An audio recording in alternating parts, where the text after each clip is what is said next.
August 6, 1945, 8:15 in the morning. The sky over Hiroshima, Japan turned white, then orange, then black. In one blinding flash, 80,000 people were vaporized, gone, in an instant. But one man, somehow, survived. His name was Tsutomu Yamaguchi. He was 29 years old, a ship engineer, a husband, a father. He was burned, bleeding, barely alive, but he survived the atomic bomb. And then, he got on a train. The train took him to another city, a city called Nagasaki, his hometown. 3 days later, it happened again.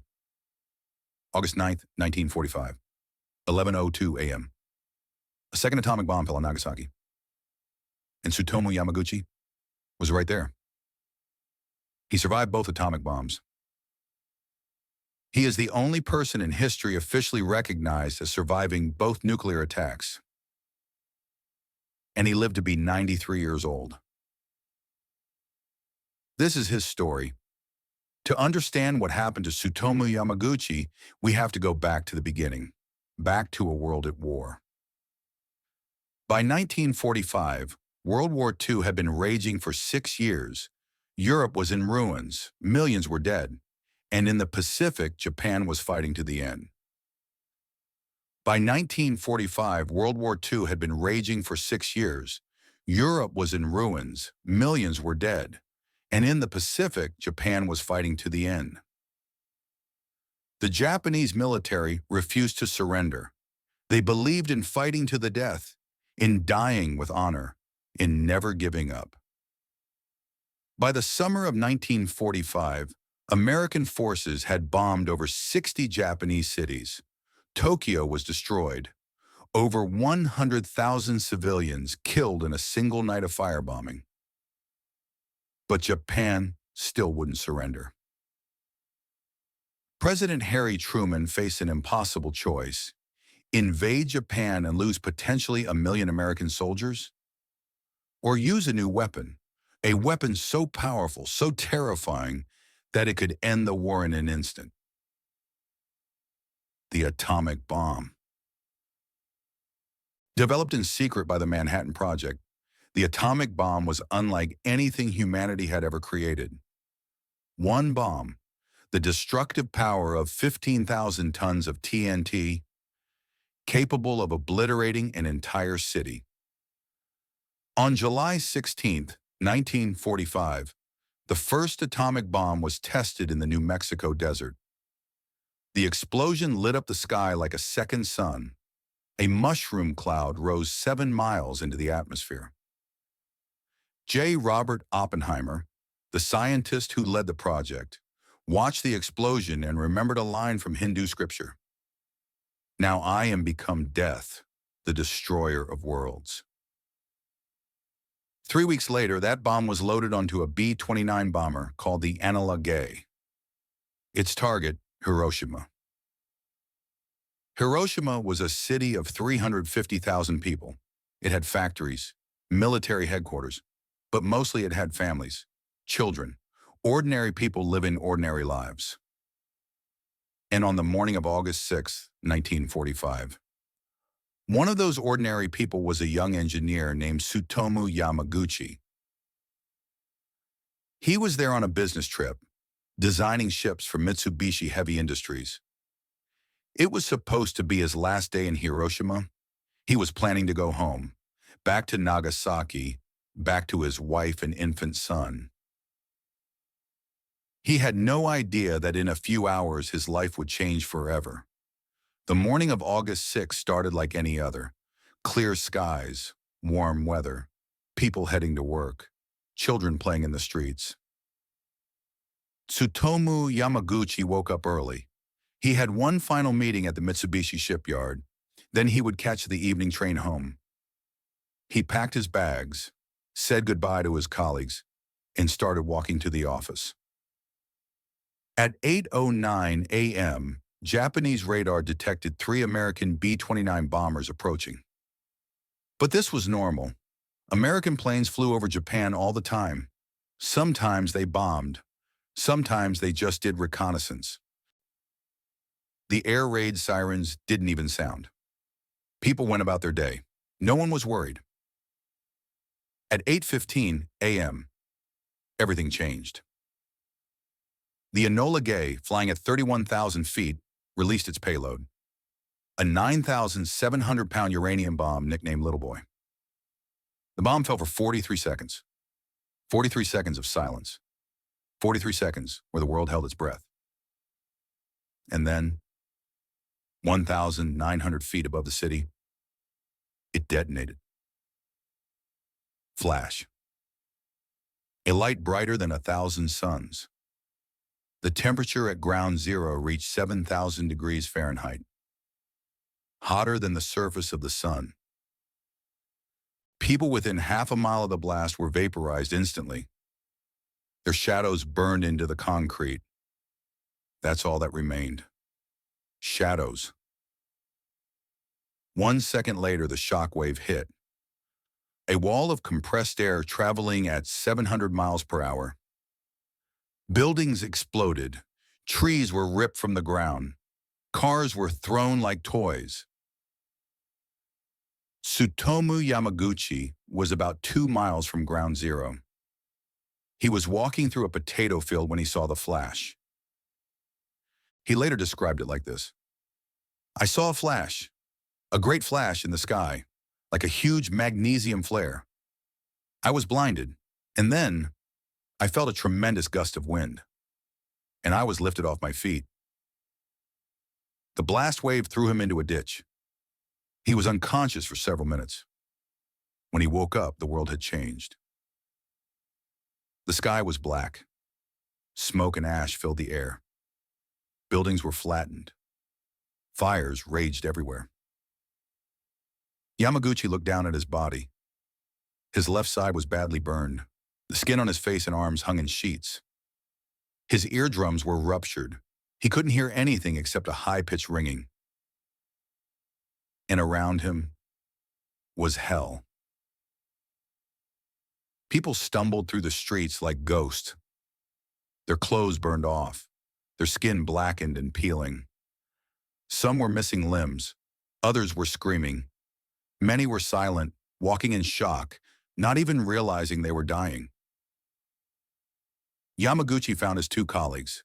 Somehow, miraculously, they had also survived. Together, the 3 men began walking. They had no idea where they were going. They just knew they had to get out. They walked for hours through the burning city. Bodies everywhere, piles of rubble, rivers clogged with corpses. The smell of burning flesh hung in the air. By nightfall, they reached the outskirts of the city. They found shelter in an air raid bunker. Yamaguchi was delirious from pain and radiation. He didn't sleep. He couldn't. The next morning, he and his colleagues made their way to the train station. Miraculously, the train tracks were still intact. A train was leaving for Nagasaki that afternoon. Yamaguchi got on the train. His face wrapped in bandages, his body covered in burns. He was in agony, but he was going home. Home to Nagasaki. He had no idea that in less than 3 days, it would happen again. The train ride from Hiroshima to Nagasaki should have taken about 8 hours. But the tracks were damaged. The train moved slowly, stopping frequently, weaving around debris and destruction. Yamaguchi sat in silence. His burns throbbed with every movement. His ears still rang from the blast. He couldn't stop replaying what he had seen. The flash, the fireball, the bodies. He thought about his wife, his infant son, Katsutoshi. Were they okay? Had they heard about Hiroshima? Did they think he was dead? The train arrived in Nagasaki on the evening of August 7. Yamaguchi stumbled off the train, his body weak, his vision blurry. But he was home. His wife, Hisako, was waiting at the station. When she saw him, she screamed. His face was unrecognizable, swollen, burned, covered in blood-soaked bandages. but he was alive. They took him to a doctor. The doctor cleaned his wounds as best he could. There was no morphine, no painkillers, no proper medical supplies, just water, bandages, and hope. The doctor told him to rest, to stay home for at least a week. But Yamaguchi refused. He had to report to work. He had to tell his bosses at Mitsubishi what had happened in Hiroshima. So on the morning of August 9th, just 3 days after surviving the atomic bomb, Tsutomu Yamaguchi went to work. It was the worst decision of his life. Because at 11:02 that morning, history repeated itself. August 9th, 1945. 11 a.m. Nagasaki. Tsutomu Yamaguchi sat in his supervisor's office at the Mitsubishi shipyard. His face was still bandaged. His body ached, but he was there to give his report. He tried to explain what had happened in Hiroshima. The flash, the explosion, the destruction. But his boss didn't believe him. "One bomb?" his boss said. "One bomb destroyed the entire city? That's impossible. You must be exaggerating." Yamaguchi insisted. He had seen it with his own eyes. But his boss shook his head. It didn't make sense. How could one bomb do that much damage? And then, at 11:02 a.m., the room filled with light. Flash. Another atomic bomb. This one called Fat Man. Dropped from a B-29 bomber called Boxcar. Detonated 1,650 feet above Nagasaki. The explosion was even more powerful than Hiroshima. 21 kilotons of force, the equivalent of 21,000 tons of TNT. Yamaguchi's office was about 2 miles from ground zero, the same distance he had been in Hiroshima. Once again, he saw the flash. Once again, he felt the heat. Once again, the shock wave slammed into him. But this time, he knew what was coming. In the split second after the flash, he dove under a desk. The windows shattered, the walls cracked, the ceiling collapsed. And somehow, he survived. Again. When Yamaguchi crawled out from under the desk, his boss was staring at him in shock. The man's face was pale, his hands were trembling. He looked at Yamaguchi and whispered, "You were right. One bomb." Outside, Nagasaki was burning. The same nightmare, the same destruction, the same horror. But Nagasaki's geography saved more lives than Hiroshima. The city is surrounded by hills and valleys which contain much of the blast. About 40,000 people were killed instantly.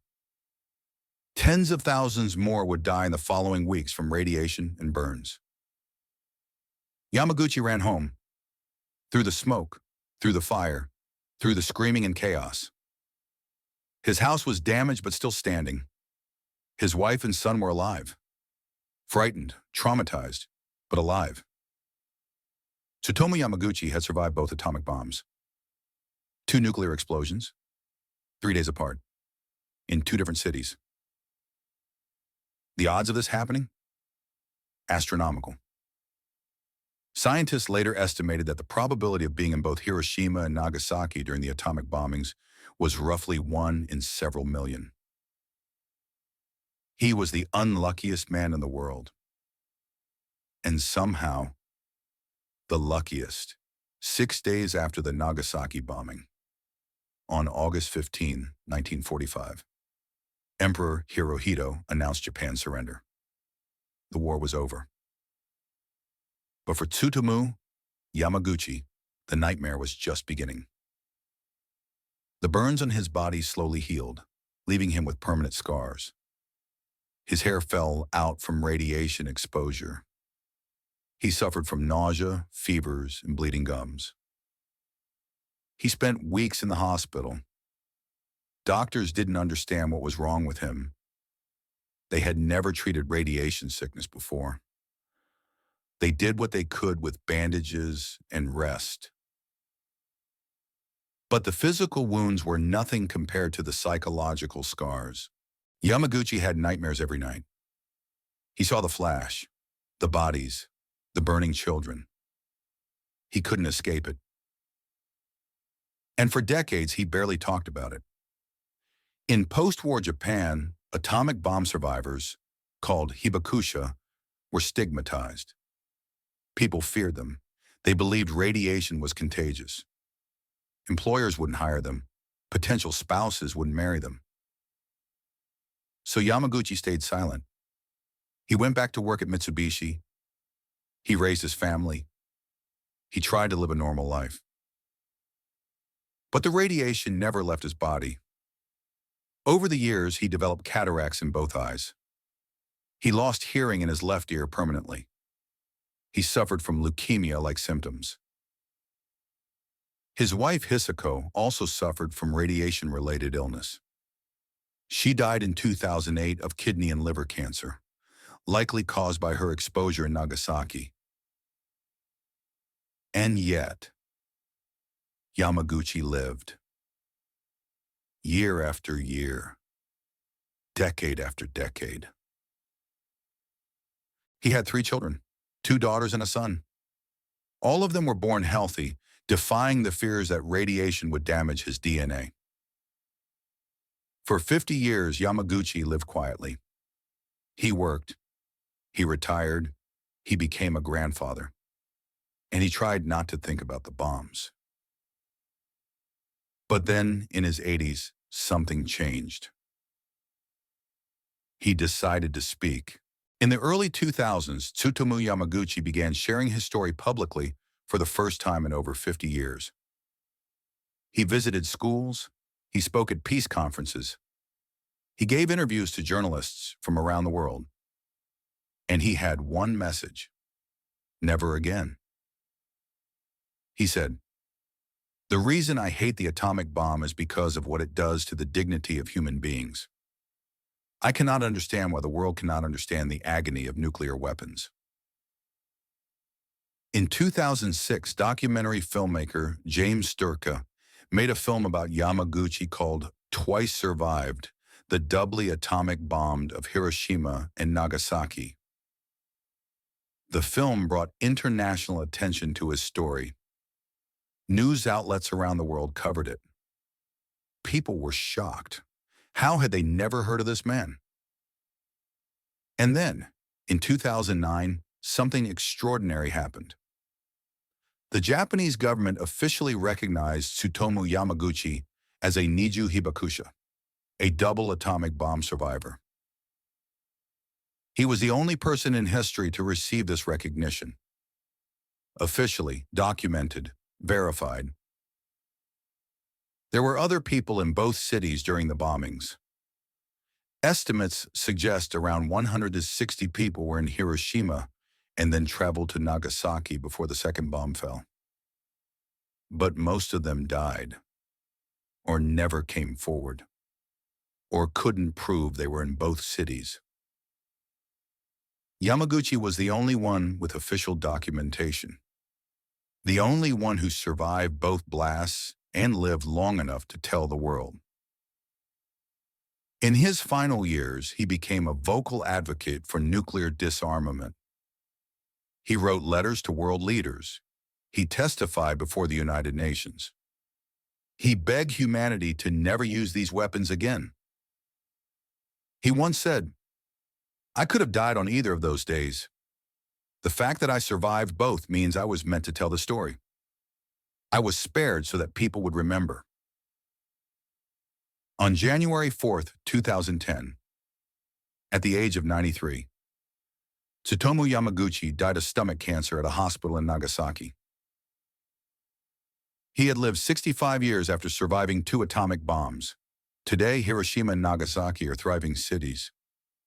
Rebuilt, modern, full of life.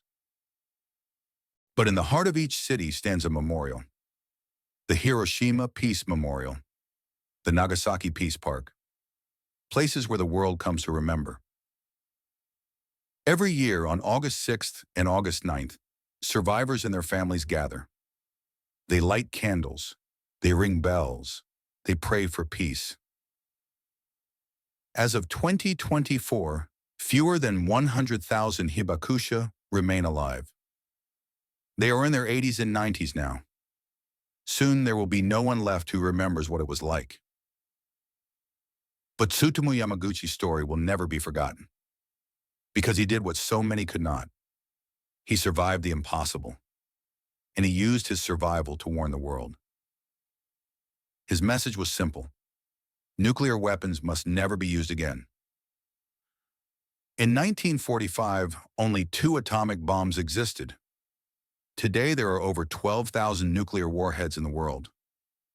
Enough to destroy human civilization many times over. Yamaguchi's story reminds us of what happens when we use them. He was not a soldier, not a hero in the traditional sense. He was just a man, an engineer, a father, a husband. But he survived something that no one else in history has survived. And he lived to tell us about it. 2 bombs, 3 days, 1 man, 93 years of life.